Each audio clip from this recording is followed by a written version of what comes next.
Hola, estamos entrando a la última lección de nuestro cuarto módulo. Vamos a cerrar con todo lo que tiene que ver con casos de negocio. Y en esta lección vamos a hablar sobre el modelo de ingresos y de costos.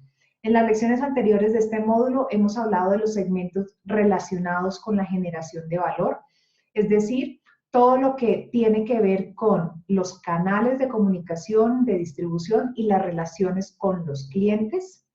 Y hemos hablado sobre la parte de eficiencia, los segmentos del modelo de negocio que tienen que ver con los recursos, las actividades y los aliados claves que les ayudan a hacer realidad la propuesta de valor. En esta última lección vamos a hablar sobre el dinero, que tiene que ver con los dos últimos segmentos del modelo, la estructura de costos y la fuente de ingresos. Cuando hablamos de costos, hablamos de todos los costos en que se incurre para poder operar el modelo de negocio, para hacer realidad la propuesta de valor, para poder realmente producir, si es el caso, el producto nuevo y todas las demás actividades y recursos que se requieren para hacerlo realidad. Y los ingresos representan todo el tipo de ingresos que la organización genera, que la organización recibe de cada consumidor por la propuesta de valor específica que entrega. El objetivo de esta lección no es entrar en el detalle de cómo se hace un estado de pérdidas y ganancias, un balance de resultados, sino tener una noción muy general, que a eso es a lo que nos ayuda el Canvas de generación de modelos de negocio y en este momento específico tener las primeras aproximaciones para construir un caso de negocio, con la información que se disponga y con las mejores hipótesis que puedan elaborar con base a la información que tengan, plantear cuál es ese modelo de costos y de ingresos para saber si se justifica o no se justifica invertir tiempo e invertir recursos en sacar esta idea, este concepto, este nuevo producto adelante. Lo más básico, los ingresos tienen que ser mayores que los costos y eso es absolutamente obvio. Vamos a hablar un poquito en detalle de cada uno de estos dos temas. Costos. Absolutamente todo lo que se hace dentro del modelo de negocio genera costos. La consecución de clientes, los canales, la información, la producción, la fabricación de la propuesta de valor, todas las actividades claves que ustedes han identificado, de marketing, de ventas, de logística, todos los recursos claves que necesitan, lo veíamos en las lecciones anteriores, recursos físicos, gente, recursos intelectuales, los aliados, las compras de materias primas, de materiales para el costeo del producto, todo genera un costo. De fondo, por lo general cuando se habla de estrategia, siempre existe como la tensión y un poco la discusión de, bueno, ¿cuál es el enfoque de tu empresa? ¿Es una empresa enfocada a los costos o es una empresa enfocada a la generación de valor? Yo creo que esa discusión hoy está un poco obsoleta, un poco mandada a recoger, porque considero que no puede existir una empresa que no tenga atención de los costos y ninguna empresa puede sobrevivir si realmente no genera valor. Entonces, esto se trata más de desarrollar un criterio costo-beneficio. Y con esa mirada del costo-beneficio, no de bajar al máximo los costos, sino cuánto me cuesta algo y cuál es el beneficio que obtengo, no solo para la empresa, sino para mis clientes y mis consumidores. Ese es el criterio con el cual se deben seleccionar las actividades, los recursos y al final el criterio de toma de decisiones, costo-beneficio. Cuando hablamos de costos, un poquito más en detalle, hablamos de los costos en los que incurren por diseñar, por producir, por entregar el producto. Todos los costos relacionados con el canal. Veíamos en las lecciones anteriores que el canal, todo lo referente a canales, tiene unas diferentes fases y en cada una de esas fases se deben realizar actividades diferentes y eso genera costos. De la misma manera, dependiendo, lo veíamos también, dependiendo del canal que se escoja, del tipo de canal que trabajen para su producto nuevo, si es un canal propio, si es un canal de un aliado, si es un canal físico, si es un canal virtual, también tiene unos costos asociados. Y de la misma manera, todas las acciones en que incurran, todas las estrategias de acercamiento al cliente para atraer, para mantener, para crecer clientes, genera costos. Y en términos generales, también lo más básico es que existen costos fijos y costos variables. Y este es como el panorama general que debe tenerse en cuenta para establecer los costos en los cuales se incurren para operar el modelo de negocio. ¿De dónde sale esto? Pues sale de nuevo de haber sacado todo el listado de actividades y de recursos claves que son necesarios para hacer realidad la propuesta de valor, como lo vimos en las lecciones anteriores. Usualmente el mapa de experiencia de usuario no llega hasta este punto. Yo creo que sirve, o sea, si ya lo han utilizado para identificar todos los puntos de contacto, para identificar todas las actividades que tienen que hacer, para identificar todos los recursos que respaldan la prestación del servicio, la creación del producto, pues de ahí mismo se pueden sacar los costos. ¿Cuánto cuesta hacer cada una de esas actividades? ¿Cuánto cuesta mantener o conseguir cada uno de los recursos que requieren? Si hablamos específicamente del producto, y esto está bastante enfocado a un producto tangible, lo primero que hay que calcular, y lo mínimo que tienen que calcular y con referencia al producto nuevo, es el costo unitario del nuevo producto, que tiene que ver con ¿qué? Con los materiales de fabricación directos, con los insumos, con las materias primas, con el material de empaque y de embalaje, con los desperdicios que se generan al producirlo, con los costos directos de mano de obra, con los costos indirectos de fabricación. Esto no pretende ser exhaustivo de todo el costeo, pero quiero darles una idea general de lo que debe considerarse. Adicionalmente, ya cuando se piensa en el modelo de negocio completo, ya cuando se quiere pensar en un estado de resultados, que de nuevo, este no es el punto porque todavía se encuentran en una etapa de exploración y seguramente hay mucha incertidumbre y muchas hipótesis, pero sí es necesario irlo vislumbrando. ¿Por qué? Porque es necesario saber si el modelo de negocio, con las certezas o las incertidumbres que tengan en este momento, tiene posibilidades. Y aquí entonces es hablar de costo de ventas, costos operacionales, los gastos operativos y los gastos no operacionales, los impuestos, etc. ¿Para qué? Para empezar a hacerse una idea de cuánto sería la utilidad bruta, la utilidad neta de lanzar este nuevo producto. Entonces, respecto a los costos, ¿qué deberían preguntarse? Lo más básico, ¿cuál es la estructura de costos del producto o del servicio que quieren ofrecer? El costo es por labor, o sea, por cada fabricación de cada producto, ¿cuánto cuesta fabricarlo? Por tipo de producto, ¿cuáles son los gastos generales en los que incurren? ¿Cuáles son los costos más relevantes inherentes al modelo de negocio? ¿Son los costos o los gastos de los canales, de las relaciones con los clientes, de marketing, de ventas? ¿Cuáles son? ¿Cuáles son los recursos claves más costosos? Estamos aquí hablando de inversiones, estamos hablando de maquinaria o estamos hablando de una alianza donde le vamos a pagar a un tercero para que nos produzca. Asimismo, ¿cuáles son las actividades más caras o más costosas? ¿Por qué? Porque esto es lo que no se puede perder de vista. Independiente de que aquí estemos hablando de innovación, de que lo más importante sea generar valor superior, en ningún momento se puede perder de vista el costo. Y esto es algo que hay que manejar siempre. Cuando hablamos de los ingresos, hay 4 preguntas básicas que se deben responder. Primero, ¿cuánto vamos a vender? ¿Cuál es el modelo de ingresos? ¿Cuánto vamos a cobrar? Y la pregunta final, si estos ingresos son suficientes para que valga la pena el negocio. De nuevo, aquí lo estamos viendo con el objetivo de construir un caso de negocio, de tener la mejor aproximación posible para decir, vale la pena sacar adelante este producto.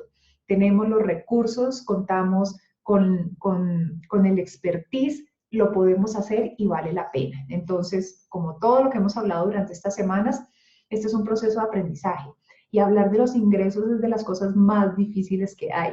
De hecho, las personas que tienen la responsabilidad, por ponerlo en palabras muy simples, de firmar y de decir, esto es lo que vamos a vender con este precio, tienen una responsabilidad grandísima que a veces las otras áreas de la corporación no valoran tanto. ¿Por qué? Porque al final es una apuesta. Es una apuesta que obviamente se puede entender y se puede ir refinando. pero al final todos son hipótesis, y más si estamos hablando de algo que nunca se ha hecho antes o que por lo menos no hemos nosotros hecho antes. Entonces, cuando hablamos de la primera pregunta, ¿cuánto vamos a vender? Esto tiene que ver con el tamaño del mercado y el objetivo del mercado que veíamos en las lecciones anteriores. Veíamos en la semana 2 cuando identificábamos oportunidades desde el mercado. Esa información que se ha recopilado nos sirve aquí. ¿Para qué? Para decir, bueno, el mercado total era esto, podemos llegar a tal mercado y lanzar una hipótesis, un deseo, una conjetura de cuál sería ese mercado objetivo. Y adicionalmente, tener en cuenta los costos del canal. ¿Por qué? Porque estamos hablando de los ingresos. Estamos hablando de que vendemos determinada cantidad, pero dependiendo del canal, tenemos unos costos inherentes al canal y eso, por supuesto, afecta los ingresos finales. La segunda pregunta, ¿cuál es el modelo de ingresos? A grandes rasgos, existen diferentes tipos de modelos de ingresos. ¿Cuáles son los más comunes? Para productos físicos, el más común son las ventas. Vender un producto, vender una aplicación, vender un servicio. Otro modelo de ingresos que está tomando muchísima fuerza y de hecho se dice que es uno de los modelos del futuro es el modelo de ingresos por suscripción. Cuando las personas se suscriben antes y pagan una mensualidad, pagan por adelantado por un determinado producto o un servicio que les va a llegar recurrentemente. Inicialmente estaba muy claro para productos de software, para juegos, pero cada vez se ve más en diferentes tipos de productos, incluso en comida. Existen empresas a las cuales uno se suscribe para que les llegue la comida mensualmente, suscripciones a vinos, suscripciones a cafés, todo lo que se pueda entregar mensualmente y que la persona pague por adelantado. Es un modelo de ingresos fabuloso. El pago por uso, aquí está más dirigido sobre todo a plataformas. Por ejemplo, cuando se hace una reserva en Booking, ellos cobran un determinado porcentaje. ¿Por qué? Porque están cobrando el uso de la plataforma al usuario, que encuentra allí una muy buena alternativa para hacer una reserva hotelera. En cuanto a los modelos de ingresos para productos digitales, algunos de los modelos de ingresos más comunes son los programas de referidos, es decir, recibir pago por referir tráfico o clientes de un sitio web a otro, traer de mi lista de contactos de las personas que yo conozco, en mi lista de email, entregarlo y cobrar a otra empresa por esa base de datos.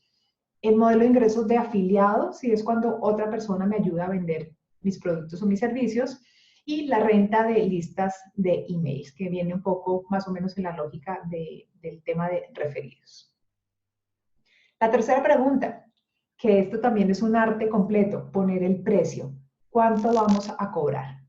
Y para poder responder esta pregunta, de nuevo, es necesario tener conocimiento y explorar y cada vez profundizar más en el tipo de mercado. El precio que se ponga a determinado producto depende del tipo de mercado. Depende, por supuesto, de lo que cueste producirlo, el costo de manufactura, el costo de producción, de cuánto nos cuesta producir ese producto, del valor que el producto entrega. Y esto es lo más importante. Existen algunas tendencias de pricing basadas en solamente el costo, es decir, me cuesta tanto y sobre eso pongo un porcentaje. Sin embargo, hay muchos productos que se pueden vender a muchísimo más que lo que sería el costo de manufactura con un porcentaje de ganancia. ¿Por qué? Porque entregan un gran valor. Un ejemplo de esto es el mercado de las fragancias, que tienen unos costos de manufactura relativamente bajos con respecto al precio de venta, especialmente para las marcas de lujo. Otro aspecto que hay que tener muy en cuenta para resolver la pregunta de cuánto vamos a cobrar son las creencias del mercado.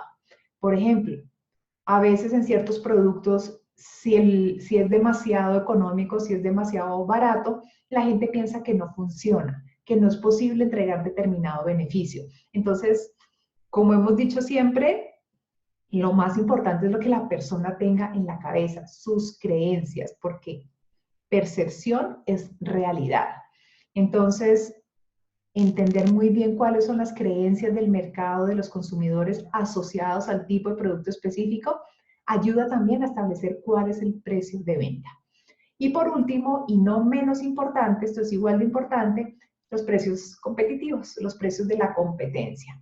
De nuevo, aunque pensemos que nuestro producto es único en el mundo, que no existe nada más parecido, siempre habrá algo con lo que se puede comparar. Aunque como producto no sea exactamente igual, sí hay por lo general productos sustitutos que suplen la necesidad, que ayudan a resolver el problema o el trabajo, como veíamos cuando hablábamos de la metodología de Job to be done.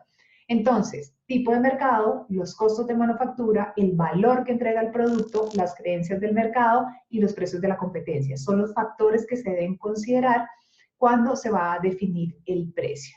De nuevo, aquí estamos hablando en modo hipótesis, estamos viendo todo este escenario de modelo de negocio para crear un caso de negocio y las dudas se resuelven yendo a la calle, hablando con las personas, hablando con el consumidor objetivo. Cuando hablábamos del mínimo producto viable, que lo podíamos utilizar no solo para validar y para testear características funcionales del producto per se, sino que lo podemos utilizar también para conocer un poco más sobre el precio, para mostrar un producto, un mínimo producto viable o un prototipo y entablar una conversación con posibles usuarios para entender cuánto estarían dispuestos a pagar, por ejemplo. Para eso nos sirve también un mínimo producto viable. La última pregunta, ¿los ingresos son suficientes? Y esa es la pregunta que ustedes deben responder. Y esta es una de las responsabilidades más grandes cuando se está diseñando un nuevo producto. ¿Por qué? Porque es demasiado riesgoso diseñar, desarrollar, lanzar un producto y después esperar a ver si se vende. Entonces, todas estas cosas que hemos visto, las actividades, los recursos, los canales, las relaciones con los clientes, tener una estructura de costos clara, sobre todo ir aprendiendo y poder plantear unas muy buenas hipótesis con base del conocimiento del mercado, con base en el conocimiento de la competencia, plantear un precio de venta y decir si nos da, si son mayores los ingresos a los costos. Y esa es la pregunta al final que debe resolver el caso de negocio. Todo lo demás atrás es sustento. Estamos generando valor, estamos resolviendo de verdad un problema, conocemos al cliente, el producto que están planteando sí resuelve una necesidad real, conocemos una estructura de costos y la podemos mantener y creemos que somos capaces de generar los ingresos suficientes para que haga sentido sacar este producto adelante. Eso es lo que compone en general el caso de negocio. Y con esto hemos llegado al final de esta cuarta lección. ¿Qué deberíamos preguntarnos al final con respecto a los ingresos? ¿Cuáles son nuestras fuentes de ingresos y de dónde viene el dinero? Adicional a de si realmente es suficiente y se justifica. Terminamos el cuarto módulo con la guía de caso de negocio que les entregué en la primera lección de este módulo 4. En este momento hemos pasado por cada uno de los segmentos, entonces revisen la guía, pueden volver a ver estas lecciones cuantas veces sea necesario. La guía es ese documento que les va a ayudar a aterrizar la cantidad de información que deben tener en este momento para condensarla en un solo documento y mirarla objetivamente y decir si es un buen negocio o necesitamos todavía aprender más o todavía tenemos dudas, qué experimentos podemos plantear, qué otras hipótesis necesitamos validar, ¿para qué? Para construir un caso de negocio que puedan presentar a quien sea, en su caso, al final el aprobador de este nuevo producto y que diga sí, adelante. Porque después de tener ese caso de negocio aprobado, es donde realmente vienen las inversiones grandes de desarrollar y de lanzar un nuevo producto. Y de eso vamos a hablar un poco en el siguiente módulo, de cuáles son esas bases que se deben tener en cuenta para desarrollar, después de tener un caso de negocio aprobado. Gracias y nos vemos en la próxima lección, módulo 5.